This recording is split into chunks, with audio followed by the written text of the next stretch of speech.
A young couple drove into the Oregon wilderness for a romantic Memorial Day camping trip in 1993 and vanished without a trace, leaving behind only their locked car and two families who refused to give up hope. 20 years later, a bow hunter tracking a wounded elk through terrain no human had explored would stumble upon a hidden ravine that finally revealed the heartbreaking truth about Jessica Coleman and Brandon Hartley's disappearance. The morning fog hung thick between the Douglas firs as Carl Brennan pulled his truck onto the narrow logging road. October 15th, 2013, and the Oregon wilderness was painted in shades of gold and crimson that made 23 years of bow hunting still feel like a privilege. Carl had been tracking the same bull elk for 3 days, following blood droplets and broken branches deeper into territory he'd never explored. At 62, Carl knew these mountains better than most park rangers. He'd grown up hunting with his father in these same forests, learned to read animal signs before he could properly tie his boots. But today felt different. The elk's trail was leading him into a section of wilderness that seemed untouched by human feet, where ancient trees created a canopy so thick that noon felt like twilight. The blood trail was getting fresher. Carl moved carefully through the undergrowth, his compound bow ready, knowing he was close to the wounded animal. The responsible thing to do was put it out of its misery quickly. He'd wounded it yesterday with a shot that should have been clean, but the elk had bolted at the last second, and the arrow had only grazed its flank. Following the trail down a steep slope, Carl pushed through a tangle of blackberry vines that caught at his hunting jacket. That's when he saw it, a flash of faded blue fabric caught on a branch at eye level. He stopped, studying the material. It wasn't hunting gear, wasn't the kind of thing that belonged in wilderness this remote. The fabric was old, weathered by years of rain and sun until it was almost gray. Carl's stomach tightened as he looked past the fabric scrap. Below him, barely visible through 2 decades of forest growth, was what looked like a steep ravine. He could make out shapes that didn't belong, geometric forms that nature doesn't create. Moving closer to the edge, Carl felt his breath catch in his throat. 20 feet down in the ravine, scattered among the fallen leaves and tangled roots, were bones. Human bones. A skull, partially buried under years of debris. Scraps of clothing that had once been bright colors, now faded to earth tones. The rusted frame of a backpack, a hiking boot, still laced. Carl's hands shook as he pulled out his cell phone, amazed to find he had 1 bar of signal this deep in the wilderness. He'd found lost hikers before, usually alive and embarrassed, sometimes injured, but grateful for rescue. He'd never found anything like this. The 911 operator struggled to understand his location at first. Carl tried to explain landmarks, creek crossings, the series of turns that had brought him to this hidden ravine 8 miles from the nearest marked trail. His voice cracked as he described what he was seeing, bones that had been lying in this forgotten place for years, possibly decades. "Sir, please stay exactly where you are," the operator instructed. "Do not go down into the ravine. Search and rescue is being dispatched to your location." Carl sat on a fallen log, his elk hunt forgotten, staring down into the ravine where someone's story had ended long ago. He had no idea that his discovery would finally answer questions that had haunted 2 families for 20 years, or that he was looking at the remains of Jessica Coleman and Brandon Hartley, who had vanished without a trace on a spring camping trip that was supposed to have been the beginning of their lives together. Memorial Day weekend, 1993, arrived in Portland with the kind of perfect spring weather that makes people fall in love with the Pacific Northwest. Jessica Coleman stood in front of her bedroom mirror, packing her hiking clothes into the worn duffel bag that had carried her through countless camping trips since high school. At 22, she had the confident energy of someone who knew exactly where her life was heading. "You sure you have everything?" called her roommate Sarah from the kitchen, where she was making coffee for the road trip Jessica wouldn't be taking with her this time. Jessica folded her favorite flannel shirt, the red one that Brandon always said brought out the copper highlights in her brown hair. "I think so. Brandon's bringing all the camping gear anyway." She paused, holding up a light jacket. "Think I'll need this? The weather's supposed to be perfect." "Better safe than sorry," Sarah replied, appearing in the doorway with 2 steaming mugs. "Besides, you know how mountain weather can change." Jessica accepted the coffee gratefully. She'd been up late studying for her nursing finals, which were scheduled for the week after they returned. Just 1 more year and she'd have her degree. Then she and Brandon could finally start planning their wedding properly.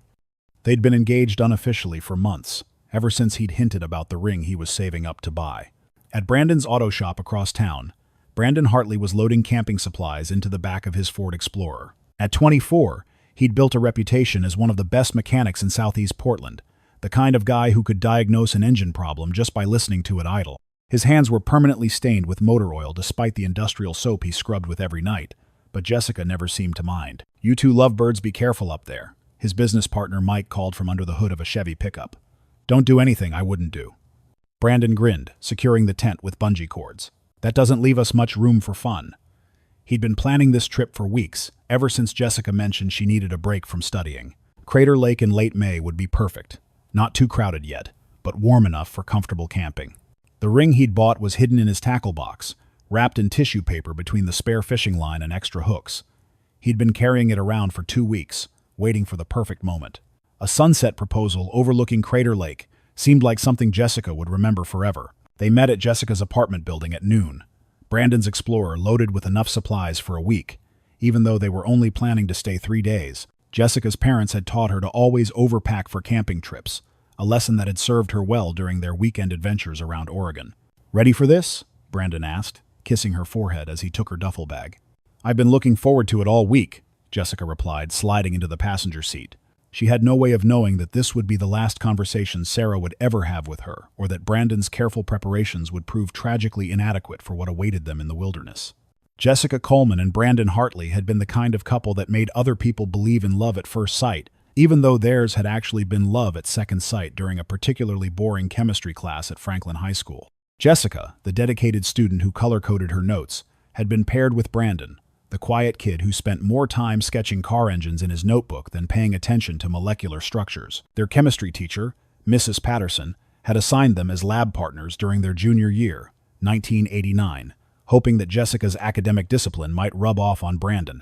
Instead, Brandon's easy confidence and gentle humor had drawn Jessica out of her shell, making her laugh during titration experiments and turning what should have been tedious homework into something that felt like play. "You're going to be a great nurse someday," Brandon had told her during one late-night study session in the school library, watching her patiently explain cellular respiration to a struggling classmate.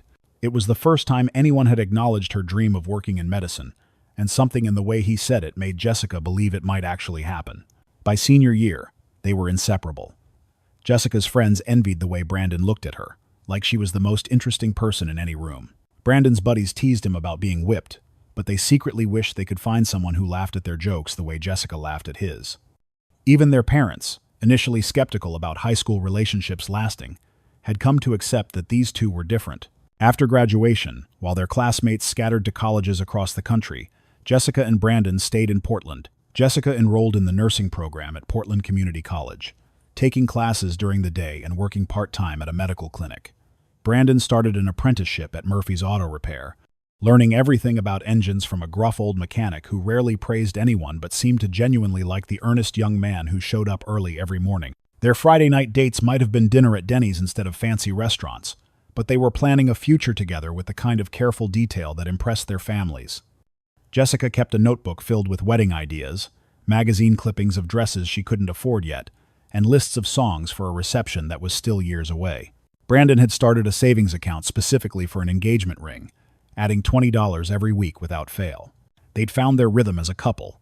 Brandon would pick Jessica up after her clinical rotations, listening patiently as she talked through difficult cases, and celebrated small victories with patients who were learning to walk again or families who'd received good news. Jessica would visit the auto shop during her breaks, bringing coffee for Brandon and Mike, asking questions about cars that she didn't really care about but knew Brandon loved explaining. Their friends called them an old married couple, and meant it as a compliment. At 22 and 24, they had the comfortable intimacy of people who'd grown up together, who knew each other's dreams and fears and favorite ways to spend lazy Sunday mornings. They were building something solid, something that felt like it would last forever. Tuesday morning, June 1st, 1993, started like any other day at Portland General Hospital until Jessica Coleman failed to show up for her 7 o'clock shift. Charge nurse Patricia Williams checked the schedule twice, certain there must be some mistake. Jessica had never missed a shift without calling, never been late without a good reason. She was the kind of nursing student who arrived 15 minutes early and stayed late to help with difficult patients. Maybe she called in sick and someone forgot to write it down, suggested another nurse. But Patricia was already reaching for the phone to call Jessica's apartment. The phone rang 8 times before the answering machine picked up, Jessica's cheerful voice promising to call back soon. Across town at Hartley Auto Repair, Mike Torres was dealing with his own version of the same problem. Brandon's first appointment. Mrs. Chen, with her temperamental Buick, had been waiting in the parking lot since 8 o'clock. The shop was supposed to open at 7:30, but Brandon was nowhere to be found. Mike had his own key, but Brandon always opened up, always had the coffee brewing and the work orders organized before Mike arrived. "This isn't like him," Mike muttered, checking his watch for the third time. He'd known Brandon for 2 years, had watched him build a reputation for reliability that brought customers back again and again. Brandon treated other people's cars like they were his own, often staying past closing time to make sure a repair was done right. By noon, both workplaces were making phone calls. Patricia tried Jessica's emergency contact, her roommate, Sarah Martinez, who left her own job at the bank to drive home and check the apartment. Sarah found everything exactly as Jessica had left it Friday morning.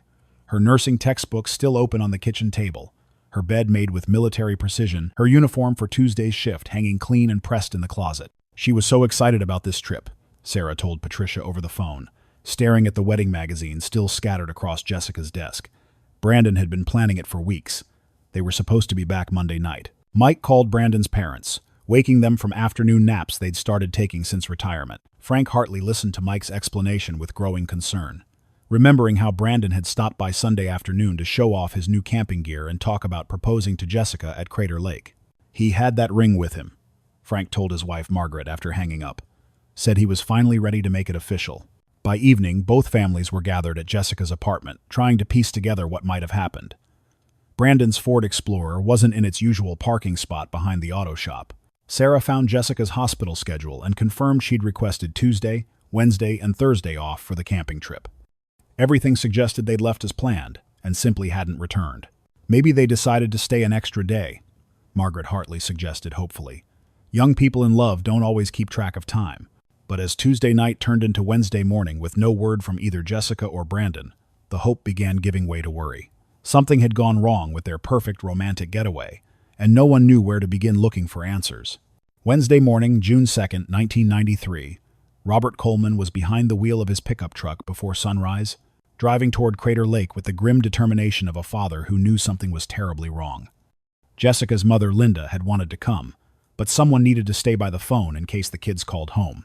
Robert had barely slept, running through every possible explanation for why his responsible daughter hadn't returned from what was supposed to be a simple camping trip. The drive to Crater Lake took 4 hours. 4 hours of Robert's mind cycling through scenarios that ranged from innocent to terrifying. Maybe they'd gotten engaged and decided to celebrate with an extra day at the lake. Maybe their car had broken down in an area without phone service. Maybe they'd gotten lost on an unmarked trail. Maybe something worse had happened. Robert found Brandon's Ford Explorer in the Rim Village parking area, exactly where Frank Hartley had said it might be. The dark blue SUV sat alone in a section of the lot that faced the lake, covered with morning dew that suggested it had been there overnight, possibly longer. Robert cupped his hands against the driver's side window and peered inside. The interior looked normal, neat, no signs of struggle or hurried departure. Park Ranger Dennis Walsh arrived 20 minutes after Robert called from the visitor center payphone. Walsh had been with the National Park Service for 12 years and had dealt with missing hikers before, though usually they turned up within a few hours, embarrassed and apologetic. 2 young people missing for 3 days was more serious. When were they supposed to check out of the park? Walsh asked, examining Brandon's vehicle more carefully. Monday evening, Robert replied. They both had work Tuesday morning. Jessica's never missed a shift at the hospital. Walsh used his radio to contact the main ranger station, requesting a search team and asking other rangers to check recent trail registers. The backcountry camping permits would show where Brandon and Jessica had planned to stay, assuming they'd followed proper procedures and registered their itinerary. Within 2 hours, the search was officially underway. Walsh coordinated teams to check the most popular hiking trails around Crater Lake, starting with the areas where Brandon and Jessica were most likely to have camped. The Rim Trail, Cleetwood Cove, and the Mount Scott Trail all received priority attention from rangers who knew the terrain like their own backyards. Search and rescue volunteers arrived from Klamath Falls and Medford, experienced hikers who'd helped with dozens of similar operations. They spread out across the wilderness in systematic patterns, calling Jessica and Brandon's names, listening for responses, watching for any signs of recent human activity in areas where visitors rarely ventured. The first day of searching yielded nothing. No response to their calls, no footprints on muddy trail sections, no camping gear visible from overlook points where they might have set up. As afternoon turned to evening, Walsh expanded the search radius, authorizing teams to check more remote areas where inexperienced hikers sometimes wandered off marked paths. Robert Coleman spent that first night in a motel room near the park, staring at the ceiling and praying that tomorrow would bring better news. He had no way of knowing that his daughter and her boyfriend were already beyond help, lying at the bottom of a hidden ravine that wouldn't be discovered for 20 more years. Detective Maria Santos received the missing persons case on Thursday, June 3, 1993, when the Crater Lake search entered its third day without results. At 34, Santos had worked missing persons for the Portland Police Bureau for 6 years, and knew that cases involving young couples usually ended in one of three ways. They'd eloped, they'd had an accident, or someone had hurt them. Her instincts told her this case was going to be complicated. Santos started with the basics, interviewing friends and family members to build a timeline of Jessica and Brandon's last known activities. What she learned painted a picture of a stable, predictable couple who didn't take unnecessary risks or make impulsive decisions. This wasn't the kind of pair who would disappear without telling anyone where they were going. Brandon's best friend, Tommy Rodriguez, met Santos at a coffee shop near the auto repair shop. Tommy had known Brandon since middle school and was supposed to be best man at the wedding Brandon had been planning to propose for. But when Santos asked about Brandon's state of mind in the weeks before the camping trip, Tommy's expression grew troubled. He seemed nervous about something, Tommy admitted, stirring sugar into his coffee with unnecessary force. I asked him about it maybe 2 weeks before they left, and he just said he had some things to figure out. Brandon wasn't usually the kind of guy who worried about stuff. Did he mention money problems? Gambling? Drugs? Santos pressed. Nothing like that. Brandon was straight as an arrow. But he did ask me a weird question about a week before the trip. He wanted to know if I thought it was possible to just disappear, start over somewhere new. I laughed it off, told him he'd been watching too many movies. Santos felt the first chill of real concern. She'd handled enough cases to know that when people started asking about disappearing, they usually had reasons that went beyond casual curiosity. Her interview with Jessica's roommate, Sarah, provided another piece of the puzzle. Sarah mentioned that Jessica had seemed distracted during her last week of nursing clinicals, checking her phone constantly and making hushed phone calls that ended abruptly when Sarah entered the room. She said Brandon was dealing with some work stress, Sarah explained. Something about the auto shop's finances, but she didn't give me details. Jessica was private about their relationship problems. The most revealing interview came from Jessica's supervisor at the hospital, who mentioned that Jessica had asked about privacy policies regarding employee bank accounts. She'd wanted to know if someone could access her account information without her permission, and whether direct deposits could be traced by people outside the hospital's payroll department. I thought it was an odd question, the supervisor told Santos. Jessica was always so trusting. It wasn't like her to worry about someone monitoring her money. Santos left the hospital with a growing suspicion that Jessica and Brandon's disappearance wasn't random. Someone, or something, had made them feel unsafe enough to consider running away. But whether they'd actually chosen to disappear, or whether someone had made that choice for them, remained unclear. Either way, this wasn't going to be a simple missing persons case. Detective Santos spent Friday morning, June 4th, 1993, digging into Brandon Hartley's financial records with the methodical patience that had made her successful at solving cases other investigators had given up on. What she found in Brandon's bank statements and credit history painted a very different picture of the stable young mechanic that friends and family had described. Brandon owed money, serious money, to people who didn't accept late payments or payment plans. Santos discovered gambling debts totaling nearly $8,000, spread across 3 different bookmakers in Portland's underground betting scene. The debts had accumulated over 6 months, starting small with weekend football bets and escalating to desperate attempts to win back losses on basketball games and horse races. Mike Torres, Brandon's business partner, was shocked when Santos confronted him with the evidence. "I had no idea," he insisted, sitting in the cramped office behind the auto shop's service bay. Brandon never mentioned gambling. He was always responsible with money, always talking about saving up for Jessica's ring. But the financial records told a different story. Brandon had been making minimum payments on credit cards that were maxed out, borrowing against the auto shop's equipment, and worst of all, he'd been skimming money from customer payments to cover gambling losses. The business that everyone thought was successful was actually teetering on the edge of bankruptcy. Santos found the smoking gun in Jessica's bank account. 3 days before the camping trip, Jessica had withdrawn $4,000 in cash, nearly her entire savings from 2 years of part-time work and careful budgeting.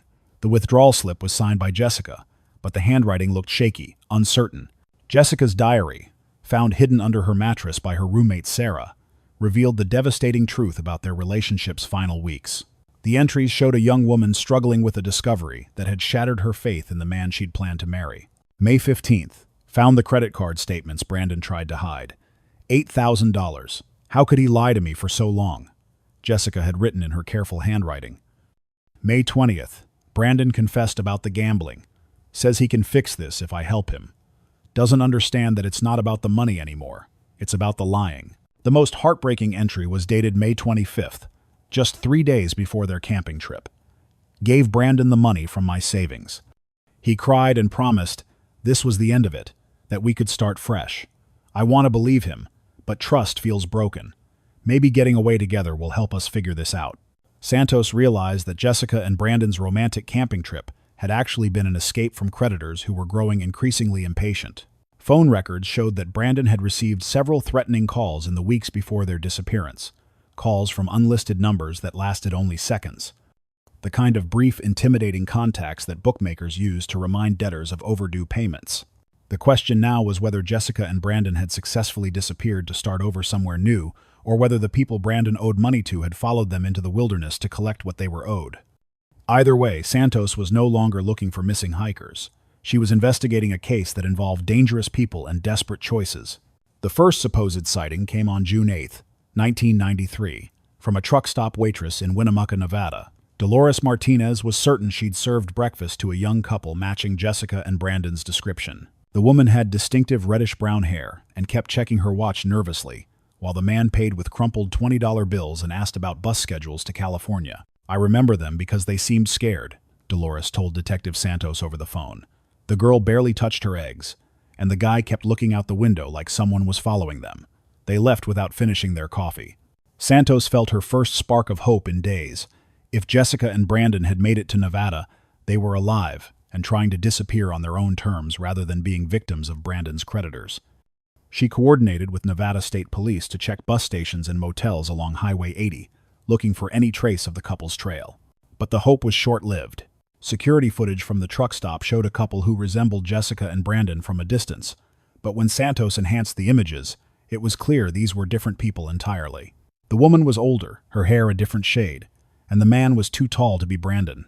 2 days later, another sighting came from a gas station attendant in Provo, Utah. Jerry Hoffman swore he'd sold gas to Brandon's Ford Explorer, remembered the Oregon license plates and the nervous young man who'd paid in cash and bought a road atlas. Santos drove to Utah herself to interview Hoffman, studying the station's security footage until her eyes burned. Again, the evidence crumbled under scrutiny. The vehicle in the grainy footage was the right color and model, but the license plate was obscured, and the driver's face was never clearly visible.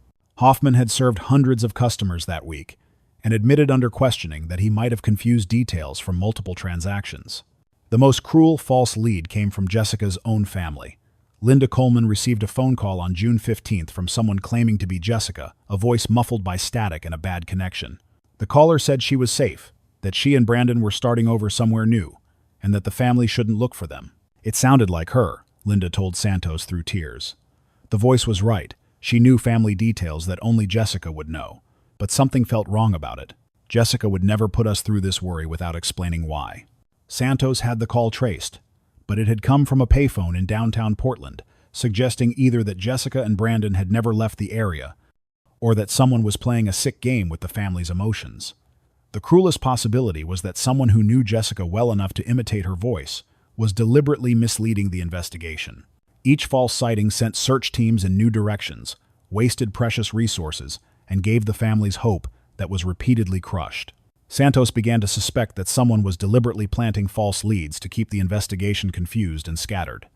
The question was whether that someone was Jessica and Brandon themselves, or someone who had reasons for wanting them never to be found. By July of 1993, Robert Coleman had taken unpaid leave from his job at the lumber mill and transformed his garage into a makeshift command center for finding his daughter. Maps of Oregon, Washington, and Northern California covered every wall, marked with colored pins representing sightings, search areas, and places Jessica and Brandon might have gone. He'd spent his savings on gas money, driving to investigate every lead that came through the tip line Detective Santos had established.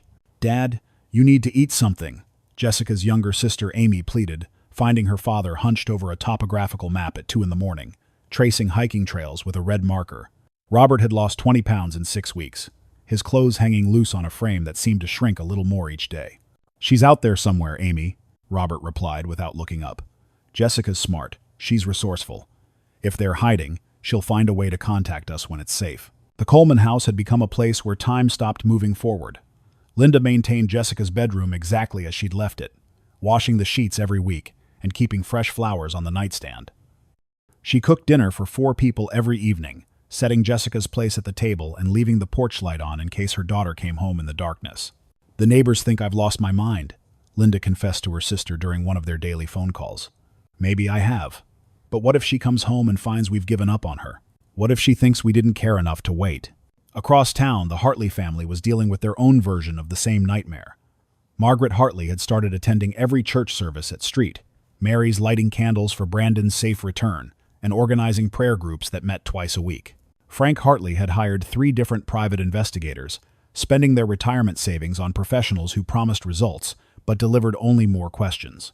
The worst moments came when well-meaning friends and neighbors tried to help by suggesting that maybe it was time to accept that Jessica and Brandon weren't coming home. These conversations ended relationships that had lasted decades, as both families retreated into protective shells, where hope was the only emotion they could afford to maintain. "People keep saying we need closure," Margaret told Detective Santos during one of their weekly meetings. "They don't understand that closure means giving up, and giving up means Brandon is really gone. I'm not ready for that. I may never be ready for that." The families found each other in their shared anguish, creating an unlikely bond between 2 sets of parents who'd barely known each other before the disappearance. They met every Sunday afternoon to share new theories, compare notes from their own investigations, and provide the kind of support that only other families of missing people could offer. Detective Santos watched this transformation with professional concern and personal heartbreak. She'd seen families destroy themselves, waiting for answers that never came, relationships crumble under the weight of prolonged uncertainty. But she'd also seen the power of hope to sustain people through impossible circumstances, and she wasn't ready to tell the Colemans and Hartleys to stop believing their children might still be alive. By December of 1995, the missing persons file for Jessica Coleman and Brandon Hartley had grown to 3 thick binders that sat in the bottom drawer of Detective Santos's desk. 2.5 years of investigation had produced hundreds of leads, dozens of alleged sightings, and no concrete answers. The case that had once consumed entire shifts now received attention only when new tips came in, which happened less and less frequently as public interest moved on to fresher tragedies. Santos stared at the crime scene photos from Crater Lake one more time, searching for details she might have missed in previous examinations. Brandon's Ford Explorer had yielded no useful evidence beyond confirming the couple had arrived at the park as planned. No fingerprints from strangers, no signs of struggle, no indication that anyone else had been in the vehicle.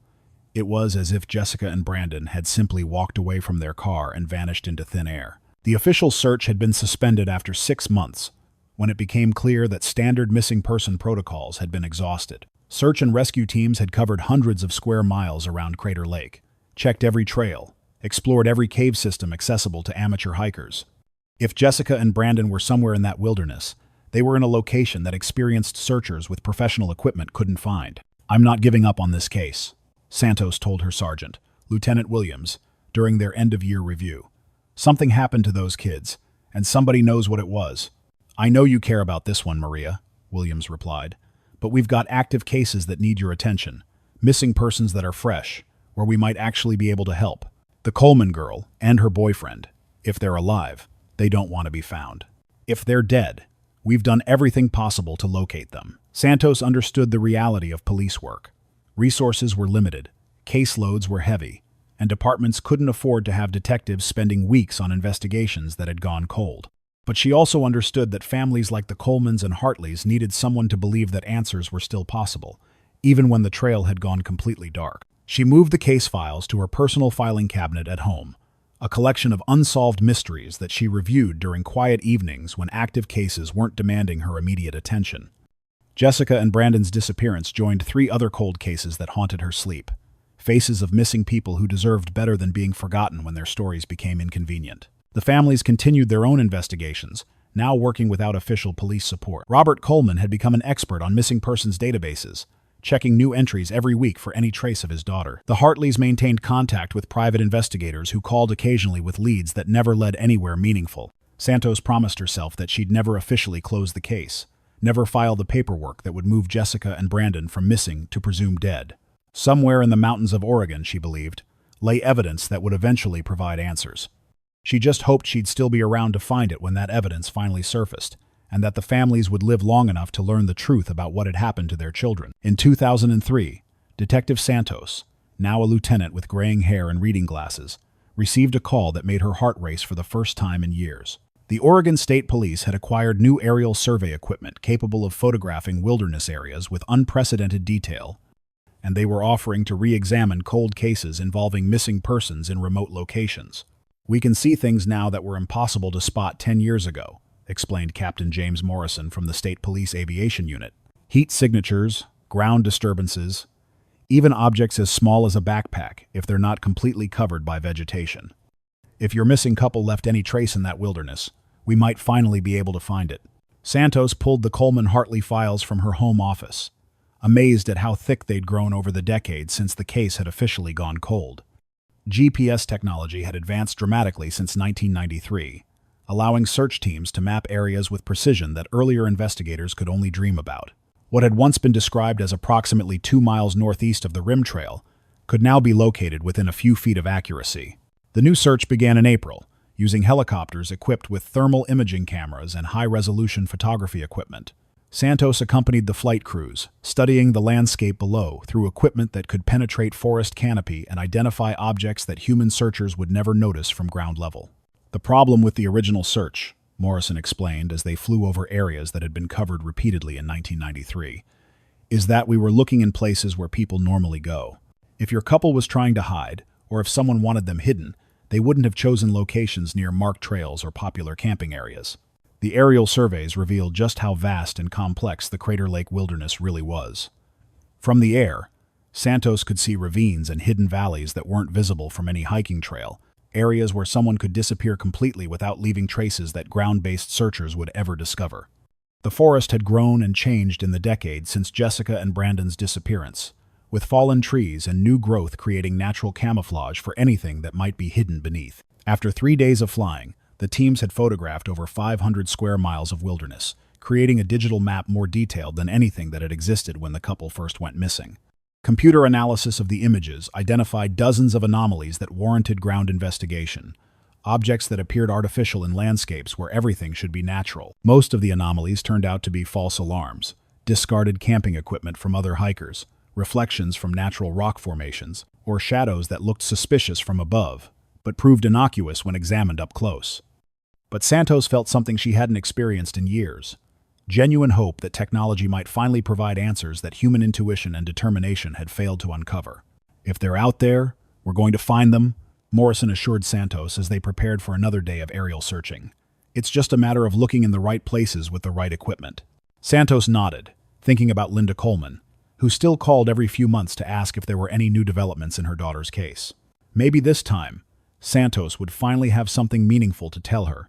In 2007, Jessica's younger sister Amy created a website that would transform the Coleman-Hartley case from a forgotten police file into an internet phenomenon. Amy, now 28 and working as a graphic designer in Seattle, had never stopped believing that someone, somewhere, knew what had happened to her sister and Brandon on that Memorial Day weekend 14 years earlier. The website, findjessicaandbrandon.com, featured every photo the families had of the couple, detailed timelines of their last known activities, and a comprehensive map of areas that had been searched around Crater Lake. Amy included Jessica's nursing school photo, the one where she was smiling in her white uniform, and Brandon's picture from the auto shop, grease-stained hands holding a wrench, both of them looking impossibly young and hopeful. "The internet never forgets," Amy explained to her parents, who were skeptical about putting their private grief on display for strangers. "Somebody saw something in 1993. Somebody knows something they didn't think was important at the time. Maybe they'll remember when they see Jessica's face." Within months, the website was attracting attention from amateur detectives and true crime enthusiasts across the country. Discussion forums sprouted on sites like WebSleuths and Reddit, where armchair investigators dissected every detail of the case with the obsessive dedication that police departments couldn't afford to maintain for cold cases. A retired FBI profiler named William Hayes became particularly interested in the case after reading Amy's detailed timeline. Hayes had spent 30 years investigating missing persons cases and noticed patterns in the Coleman Hartley disappearance that reminded him of other unsolved mysteries from the Pacific Northwest. "This wasn't random," Hayes posted in the website's comments section. "Two responsible young adults don't vanish without a trace unless someone wanted them to disappear. The gambling debts, the withdrawal of cash, the timing of their trip, it all suggests they were either running from someone or someone was hunting them." Hayes's analysis introduced a terrifying new theory that had never been seriously considered by the original investigation. He believed Jessica and Brandon had been victims of a serial killer who operated in remote wilderness areas, targeting young couples who traveled alone to isolated camping spots. Look at the other missing persons cases from Oregon and Washington between 1990 and 1995, Hayes wrote in a detailed post that went viral among true crime communities. 7 couples, all young, all disappeared while camping in remote areas. Local police treated each case as isolated incidents, but taken together, they suggest a pattern. Amy printed Hayes's analysis and drove to Portland to show Detective Santos, who was now working major crimes but still maintained her personal files on the Coleman Hartley case. Santos read the theory with growing concern, recognizing the logical connections that Hayes had identified between seemingly unrelated missing persons cases. "If he's right," Santos told Amy over coffee at the same diner where she'd once interviewed Jessica's roommate, "then your sister and Brandon weren't just unlucky hikers who got lost. They were deliberately targeted by someone who knew how to make people disappear without leaving evidence." The internet had given the case new life, but it had also introduced possibilities that were far more frightening than any scenario the families had previously imagined. In March of 2009, Detective Santos received a phone call that made her hands shake as she reached for her notebook. A corrections officer at Oregon State Penitentiary was calling about an inmate named Dale Kruger, who claimed he had information about Jessica Coleman and Brandon Hartley's disappearance. Kruger was dying of liver cancer and wanted to confess to crimes that had been weighing on his conscience. "He says he killed them both during a robbery gone wrong," the corrections officer explained. Claims he followed them from a gas station in Klamath Falls, waited until they were alone at their campsite, then things got out of hand when the boyfriend tried to fight back. Santos drove to the prison that afternoon, her mind racing with the possibility that 16 years of questions might finally be answered. Kruger was a skeletal man in his 50s, yellowed by disease and medication, speaking in a raspy whisper that forced Santos to lean close to hear his confession. "I needed money for drugs," Kruger croaked, his eyes avoiding Santos's direct gaze. "Saw them at the gas station, young couple with nice gear. Figured they'd have cash for camping supplies. Followed them to Crater Lake, waited until dark, then went to their tent with a knife." But as Kruger continued his story, Santos noticed inconsistencies that made her increasingly skeptical. He described Jessica as blonde when she'd actually been a brunette. He claimed they'd been camping in a tent when their gear list showed they'd brought a pop-up trailer. Most damning, he said the robbery occurred on Saturday night when Jessica and Brandon had arrived at Crater Lake on Friday. "Where did you dispose of the bodies?" Santos asked, testing Kruger's knowledge of details that hadn't been released to the public. "Threw them in the lake," Kruger replied without hesitation. "Weighted them down with rocks. Nobody ever found them because they're at the bottom of Crater Lake." Santos knew immediately that Kruger was lying. Crater Lake was nearly 2,000 feet deep in some places. But more importantly, extensive underwater searches had been conducted during the original investigation. The lake's unique ecosystem meant that anything deposited there would have been discovered by the research teams that regularly studied its depths. Prison records confirmed Santos's suspicions. Kruger had been serving time in California during May of 1993 for armed robbery, making it impossible for him to have been in Oregon when Jessica and Brandon disappeared. His confession was either a desperate attempt to gain attention in his final months, or a confused mixture of details from other crimes he'd committed or heard about in prison. 2 months later, another false confession came from a meth addict in Portland, who claimed he'd buried the couple's bodies in Forest Park after a drug deal went wrong. This confession also crumbled under investigation when Santos discovered the man had been in rehab during the time period in question. Each false confession reopened wounds for the families, raising hopes that were inevitably crushed when the stories proved to be fabrications. Santos began to wonder if the real perpetrator was still out there, watching these false confessions with amusement, confident that the truth would never surface as long as attention remained focused on lies. Linda Coleman turned 65 in 2010, but retirement meant more time to search for her daughter, not less. While her husband Robert had finally accepted that Jessica might never come home, Linda had become consumed with mapping every inch of the Crater Lake wilderness, with the obsessive detail of someone who believed the right combination of persistence and luck would eventually yield answers. Her dining room table disappeared under layers of topographical maps, weather reports from May 1993, and photographs she'd taken during dozens of solo hiking trips to areas where search teams had never ventured. Linda had taught herself to read elevation markers, understand geological formations, and identify the kind of terrain where someone might take shelter during a sudden storm. "She's becoming dangerous to herself," Robert confided to Amy during one of their weekly phone calls. Last weekend, she hiked 8 miles into the backcountry alone, looking for some creek that she thinks Jessica and Brandon might have followed. She's 65 years old, and she's acting like she's still the young mother who could protect her children from anything. Linda's obsession had started with logic and systematic thinking, but over the years, it had evolved into something that worried her family. She carried Jessica's photo in her backpack and talked to it during long solo hikes, explaining her theories about where the couple might have gone and why previous searches had failed to find them. Park rangers at Crater Lake knew Linda by name and had stopped trying to discourage her weekend expeditions. Ranger Walsh, now nearing his own retirement, had watched Linda transform from a grieving mother seeking answers into a wilderness expert who knew the terrain better than some of his own staff. "She's found areas that we missed during the original search," Walsh admitted to Detective Santos during one of their periodic check-ins about the case. "Places where the topography creates natural shelters that wouldn't show up on standard maps. If anyone's going to find those kids, it might be her." Linda's most promising discovery came during a September hike when she found evidence of an old campfire in a secluded valley nearly 10 miles from where Jessica and Brandon's car had been found. The fire ring was hidden beneath years of fallen leaves, but Linda's trained eye spotted the circular pattern of stones that marked where someone had once sought warmth and shelter.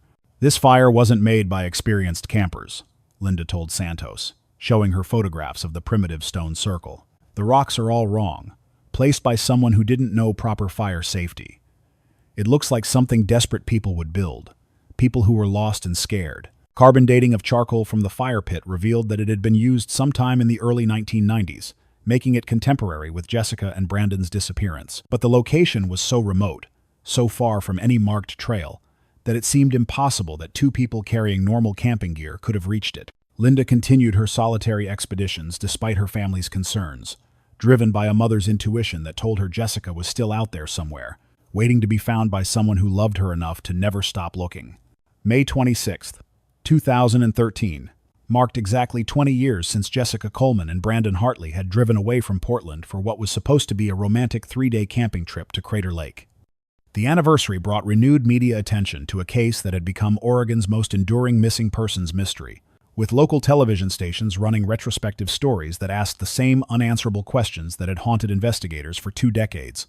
Detective Santos, now 54 and considering retirement, sat in her office reading through the case files one more time. 20 years of investigation had produced thousands of pages of reports, hundreds of witness interviews, and dozens of potential leads that had all led nowhere. The young couple who had vanished without a trace remained as mysterious as they'd been on that first day, when their families realized something was terribly wrong. "I've worked missing persons cases for 25 years, Santos told the Channel 8 news reporter, who was preparing an anniversary feature story. "I've seen people disappear because they wanted to start new lives. I've seen them become victims of crime. I've seen them die in accidents that left no traces. But I've never seen anything quite like this case." The families had aged dramatically in the intervening years. Robert Coleman, now 73, spent most of his time in the garden behind the house where Jessica had grown up, tending flowers that bloomed and died with seasons that his daughter would never see. Linda Coleman continued her obsessive mapping and hiking, but her expeditions had become shorter and less frequent as arthritis made the rough terrain increasingly difficult to navigate. Frank and Margaret Hartley had moved to Arizona 5 years earlier, seeking warmer weather and distance from the memories that haunted every familiar location in Portland.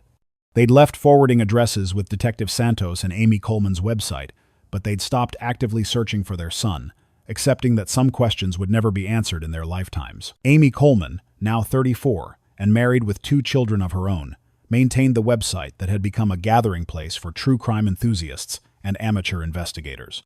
The forums attracted new theories every few months, each one thoroughly debated by online communities that had adopted Jessica and Brandon as their own personal mystery to solve.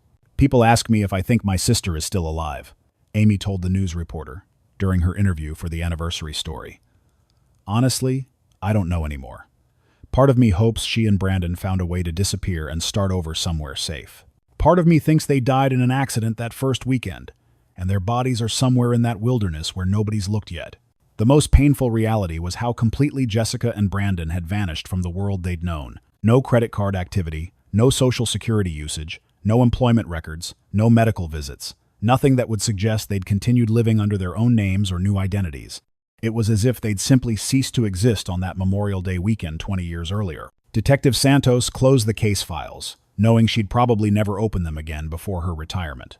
Some mysteries, she'd learned, were destined to remain unsolved despite the best efforts of dedicated investigators and loving families. Carl Brennan had been tracking the wounded bull elk for 3 days through Oregon wilderness that grew more remote with each mile. October 15th, 2013, found him deeper in the forest than he'd ever ventured during 23 years of bow hunting in these mountains. The elk's blood trail was getting fresher, but it was leading him into terrain that wasn't marked on any of his topographical maps. At 62, Carl had the patience and instincts that came from a lifetime of hunting. He'd learned tracking from his father in these same woods, understood how injured animals moved, knew when to push forward and when to wait. But this elk was different, choosing paths that seemed designed to lose any pursuit, following game trails that disappeared into thick underbrush where a human could barely squeeze through. The blood droplets led Carl down a steep slope covered in Douglas firs so dense that midday felt like twilight. He moved carefully, testing each step on ground that was soft with decades of fallen leaves and rotting timber. The elk had clearly passed this way recently. Broken branches still showed fresh damage, and the blood trail continued in scattered drops that caught the filtered sunlight. Carl paused to check his GPS unit, noting that he was now 8 miles from the nearest marked trail, and probably 15 miles from where he'd parked his truck. This was wilderness that few people ever saw, country that required serious commitment and experience to reach safely. He was beginning to wonder if pursuing the wounded elk this far from civilization was wise when he spotted something that made him stop completely. 20 feet ahead, caught on a low branch at eye level, was a piece of fabric that didn't belong in wilderness this remote. Carl approached carefully, studying the material without touching it. The fabric was faded blue, weathered by years of exposure, but clearly manufactured rather than natural.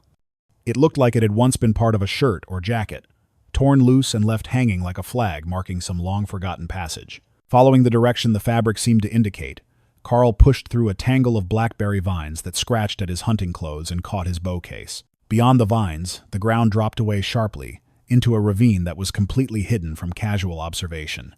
Carl worked his way to the edge and peered down into a depression that nature had carved between massive granite outcroppings. What he saw at the bottom of the ravine made his hands shake as he reached for his cell phone.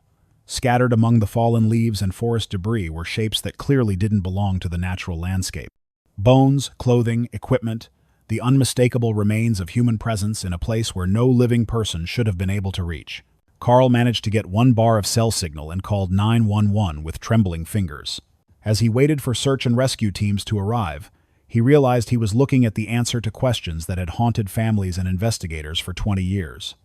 The elk he'd been tracking had led him to Jessica Coleman and Brandon Hartley. The search and rescue team that rappelled into the hidden ravine on October 16, 2013, found a scene that nature had been slowly reclaiming for 20 years. Captain Morrison led the descent, using ropes and specialized equipment to reach the bottom of the steep-sided depression that Carl Brennan had discovered while tracking his wounded elk. What they found told a story of desperation, survival, and ultimately tragedy that no one could have imagined during the original search efforts in 1993. The ravine was like a natural trap, its walls too steep to climb without equipment, its entrance hidden by dense vegetation that had grown thicker over 2 decades.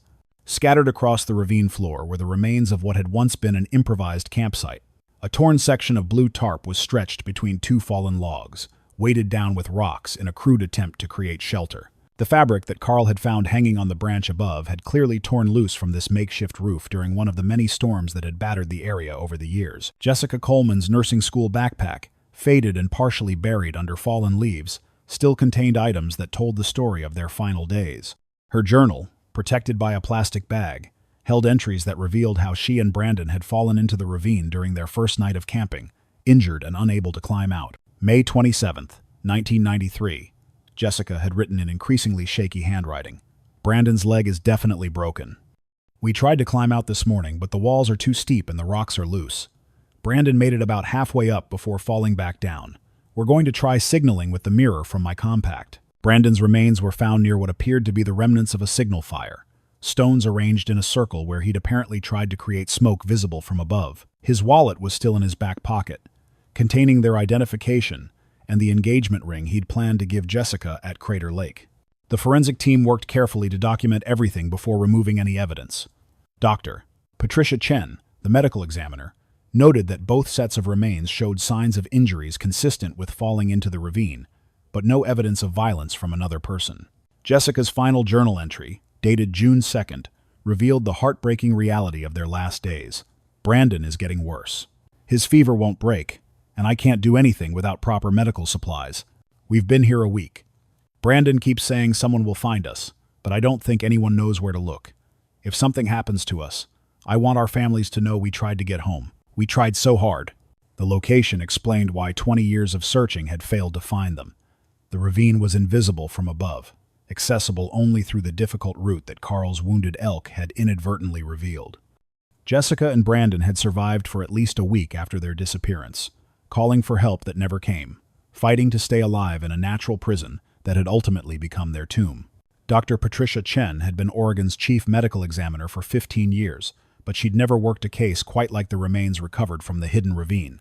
The bones and personal effects of Jessica Coleman and Brandon Hartley arrived at her Portland laboratory on October 17, 2013, carrying with them the weight of 20 years of unanswered questions. The forensic analysis began with DNA confirmation, comparing samples from the remains to genetic material provided by both families years earlier.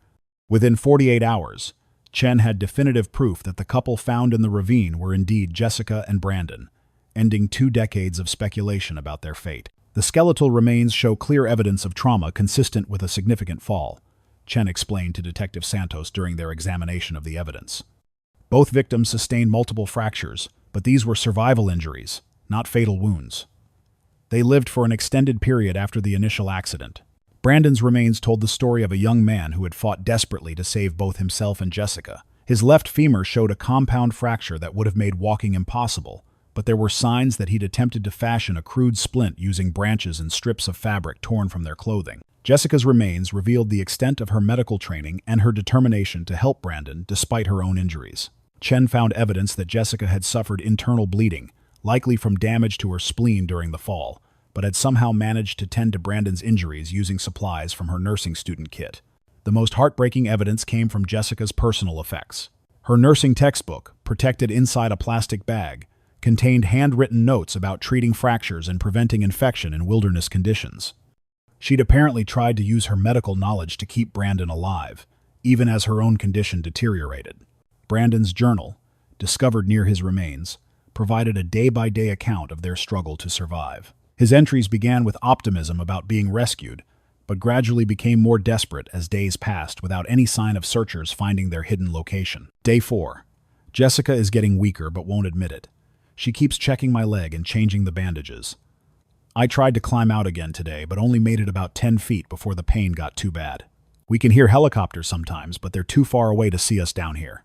The forensic evidence also revealed why the couple had never been found during the massive search operation in 1993. The ravine was a geological anomaly, a crack in the granite that had been widened by centuries of water erosion and then hidden by forest growth. From above, it was completely invisible, and the entrance was blocked by vegetation that made it nearly impossible to spot even from close range. Chen's final report concluded that both Jessica and Brandon had died from exposure and dehydration sometime in early June of 1993, probably within 2 weeks of their disappearance. They had survived much longer than anyone would have expected in such dire circumstances, sustained by love, determination, and Jessica's medical knowledge that ultimately proved insufficient against the wilderness that had claimed them.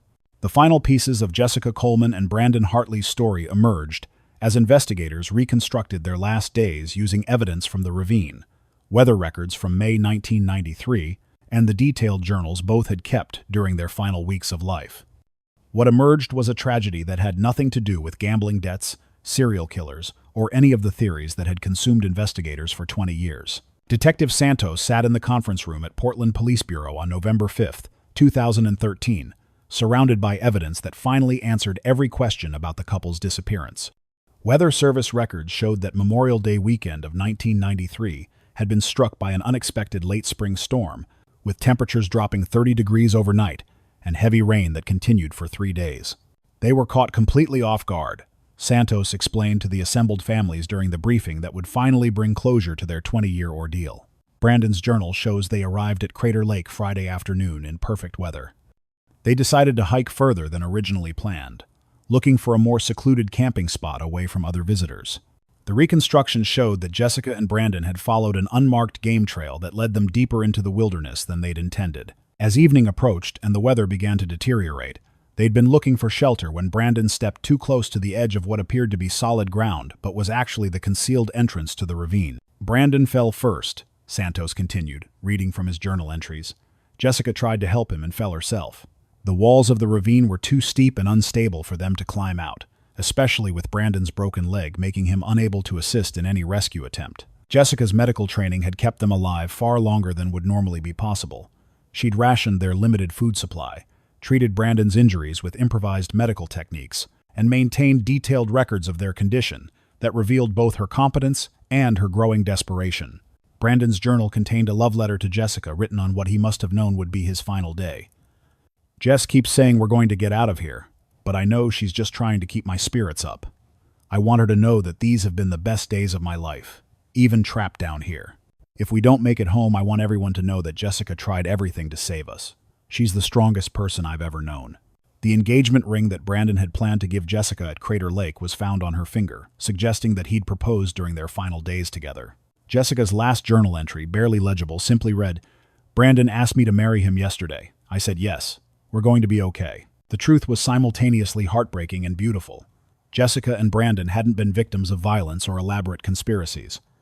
They'd been young people in love who'd made a simple mistake in judgment about wilderness safety, and then faced their final days with courage, devotion, and hope that rescue would eventually come. On December 7th, 2013, Jessica Coleman and Brandon Hartley were finally laid to rest in Portland's Riverview Cemetery under gray winter skies that seemed appropriate for a story that had taken 20 years to reach its conclusion.